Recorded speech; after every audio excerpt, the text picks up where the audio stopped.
मु पूर्वतन सभापति दानीमाल सेवक संघ गौतम गोपाल आज संगठन तार 78तम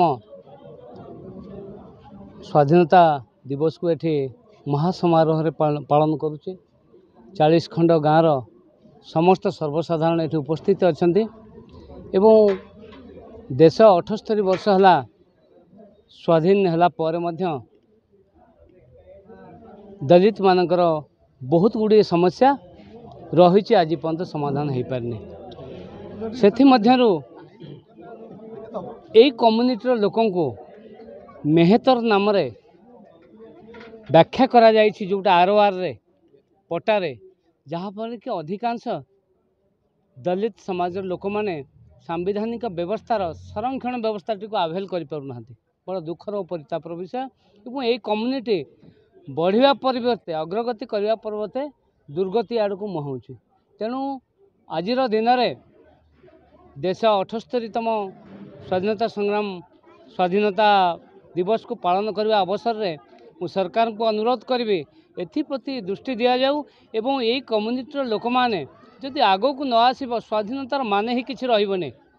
भारत वर्ष में सबू नागरिक को भोट अधिकार दिखाई सबू नागरिक किपरि भाव गोटे जनमंगल राष्ट्र रे सबू नागरिक किपरि भाव समान अधिकार सुजोग पाइबे तार व्यवस्था रही। किंतु दुर्भाग्यर विषय यही कम्युनिटी दीर्घ दिन है शिक्षार वंचित होउछि, सांविधानिक व्यवस्था वंचित होउछि, संरक्षण व्यवस्था वंचित होउछि।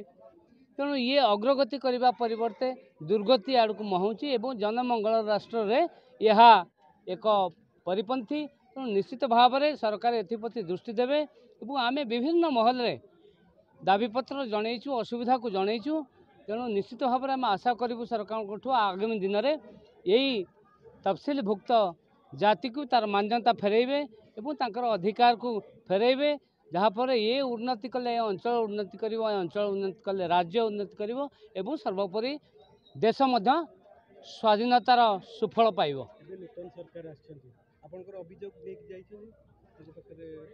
नूतन सरकार को आम अभियोग प्रदान करिछु एवं आज राज्य रे नूतन सरकार अच्छी आम पुरातन सरकार को मध्य देइथुलु एबे एंकु मध्य देइछु एवं सर्वोपरि केंद्र रे जो दल शासन करुछि सेमानकर अवगति मध्य रही।